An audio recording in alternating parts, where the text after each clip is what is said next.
Hey guys, Hailey Lain, aka Key Black here, and welcome back to another episode of Off the Cuff, and we are going to continue with the Yu-Gi-Oh discussion today. As I mentioned before, Anime Matsuri is coming up. I will be there helping out with videography for 2 panels hosted by Jess and Monpian. Those panels are Cinema Aficiona, Anime That Lasts, and Yu-Gi-Oh! Kazuki Takahashi's historically accurate fanfiction. And I'm completely over the moon excited for this Yu-Gi-Oh! Panel in particular, so I'm using these off-the-cuff episodes to shamelessly plug this panel coming up, and I hope to see you guys there at Anime Matsuri. So, to continue off from where we left off last time, I was gonna tell you guys about how I found Season 0.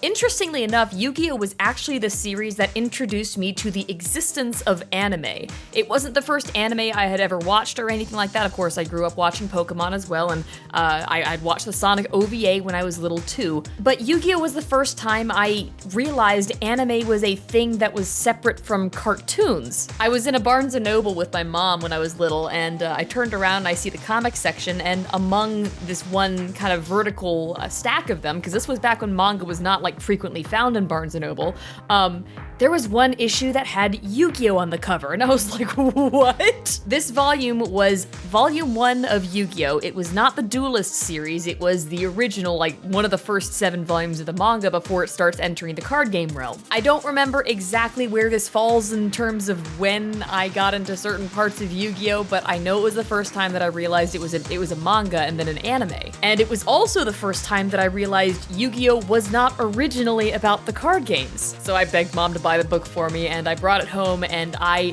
devoured it. I had never read or seen anything like this before. Like, first off, I'm a pansy, so I didn't watch any horror movies when I was little, so having anything remotely scary in a comic was very new to me. I also had never seen The Mummy. Yu-Gi-Oh! Was my first introduction to anything, like Egyptian. As silly as that may sound. It won't sound silly anymore to any of you guys who do manage to go to the panel, and I will be doing videography for it to capture that entire thing for the rest of you guys who are not able to go to Anime Matsuri. Seriously, please try to go. It's gonna be so cool. But I was just absolutely infatuated with the premise of the original Yu-Gi-Oh! Story. Like, the fact that Yugi had not just an alter ego who was more powerful and more confident than himself, but kind of evil. Again, we can blame Yu-Gi-Oh! For my affinity for that kind of character. I had a massive crush on Yami Yugi, and this comic series made it that much worse. But it of course had the unintentional effect, I suppose, of making me decide that I liked this Yu-Gi-Oh! Much, much better than the rest of the series that I had grown up on, and I lost interest completely in anything and everything that came after the first 7 volumes of the manga. To me, it wasn't necessarily about the story, it was about the premise and the fact that I had never seen anything that played with something like that before. I think in a way I kind of wanted a Saturday morning status quo cartoon out of it, you know? You know, I absolutely loved the angsty stuff and of course the plot progression as far as Yugi coming to terms with and realizing that he has his other self. But, and I only realized this in as many words recently, I was talking to Jess and Monpian about it, I forget exactly how the conversation went, but I came to the realization that, as much as I liked the first 7 volumes of the Yu-Gi-Oh! Manga, and as much as I liked Season 0, which I'll say how I got into that in just a moment, I still didn't get enough of what I was hungry for out of it. What I really wanted to see was Yugi slowly realizing that Shadi saying that he has an other self wasn't bullshitting him, and that, oh god, so that's why I'm blacking out. Oh no. Oh, this is actually frightening. I wanted to see him starting to become scared of his other self. Like, we get hints of it, and we do get the ending of that plot progression as far as Death T goes, and then it kind of resurges again at during the duel between Yugi and Kaiba on top of the towers in Duelist Kingdom. But as far as I remember, and someone can correct me if I'm wrong here, from the point when Shadi mentions you have an other self to Death T when Yugi finally admits to his friends that he does have an other self, there's not really much in the way of him realizing or slowly going from denial to oh dear about it. That's the progression I wanted to see. There's a little bit more of that in Season 0, but you know, this is me critiquing a really fantastic story premise that I really, really love. It's not really a critique, it's just I like my fan fiction.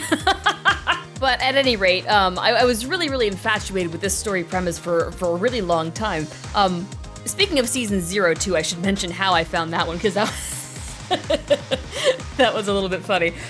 Most of how I was watching Yu-Gi-Oh! And engaging with the fandom as it existed when I was growing up was through YouTube, DeviantArt, and later on Tumblr. In fact, Yu-Gi-Oh! Was why I got a Tumblr. I was watching a couple people who had Tumblr blogs and eventually finally made a blog myself. And on YouTube, the way that you would watch episodes of anime at that time is people would upload episodes in 3 parts. Part A, Part B, Part C, or 1, 2, 3, however it was labeled, because there was a limit on the video length at that time. And the other thing that you would do on YouTube with fandoms was AMVs, at least the incarnation of the AMV culture that I was familiar with. Now, mind you, I was young enough at this point and naive enough that I had no idea what yaoi was, but I sure as sugar found AMVs of it, and there was this one that was labeled Yugi X Yami. Again, I had no idea what it meant.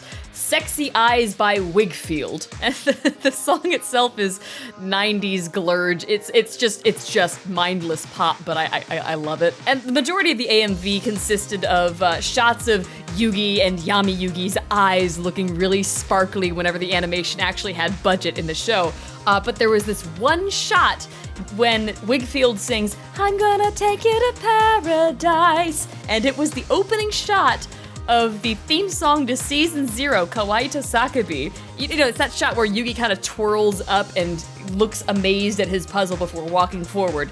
That was the shot, and I paused it there like, wait, I don't recognize that animation style. Where is that from? And you know, I don't know what search terms to use, so I'm just like looking up Yu-Gi-Oh! Puzzle, Yu-Gi-Oh! Desert, Yu-Gi-Oh! Weird animation. Eventually, I landed upon Yu-Gi-Oh! Season 0. There was one champion on YouTube at the time who was slowly making his way through uploading each episode of Yu-Gi-Oh! Season 0, and I believe it was when it was actually actively being subtitled. There were 2 sets of subtitles that were coming out concurrently. One eventually became much more popular. I can't find the other one anymore. And hell, even for a while there, it was impossible to find non-subtitled versions of those episodes because I guess that's just how they were being released. The Yu-Gi-Oh! Season 0 Raws were a rare treasure to find. But I remember waiting eagerly for each new upload that this person was gonna bring up to watch the entirety of all 27 episodes plus the movie of Season 0. And if you guys are familiar with Season 0, you know the animation quality is pretty bunk, but that didn't matter to me whatsoever. I was like so hungry for more of the same that I just gobbled it right up. I can't lie, it's still my favorite part of Yu-Gi-Oh! However, when I started talking to Jess and Monpian, at some point, Jess pointed me to a video that she had produced talking about the production process of Yu-Gi-Oh! From Kazuki Takahashi's side and the reason why she likes it, why she doesn't care for it, and why the quality is so inconsistent and even why it suddenly went into card games but then has that kind of tug of war between that plot and the Egypt plot. I'm going to link that video in the description, guys. Please go check it out, because that is what started me getting more curious about, well, what the hell went on with this series? In that video, she makes reference to the scene where Shadi appears and confronts Yugi for the first time, and she pointed out just how phenomenal the storytelling was in those chapters, and I agreed, those were some of my favorite chapters too. And she went on to say that the reason for that is those chapters are the first glimpse that we get into what Kazuki Takahashi originally had planned for the story. I remember at one point, I don't remember which volume it's in, but in the beginning of one of the volumes of Yu-Gi-Oh!, I believe it's in Yu-Gi-Oh! Duelist, Takahashi makes a comment about how he had a notebook full of, like, story ideas that he was going to use for Yu-Gi-Oh! And it got stolen one day, and that's why he's run out of ideas. And I remembered that as soon as she said that, and I was like, oh wait. Jess, do you mean to say that the story was taken away from what it was originally going to be? And she's like, you don't know the half of it. So me being all excited about Season 0 and the early manga, I got really excited about that prospect of like, oh my god, was it gonna be more of the same? And I'm going to save discussing a little bit of what she told me for the next video because I don't want to make this go on for too much longer, and also, I want you guys to come to the convention to hear the panel for yourselves because it is going to be absolutely phenomenal. And so I am gonna cut it off there, guys. Thank you so much for listening and for watching. As usual, please leave your comments in the comments section, please share your thoughts, and I will see you in the next one. Thanks again.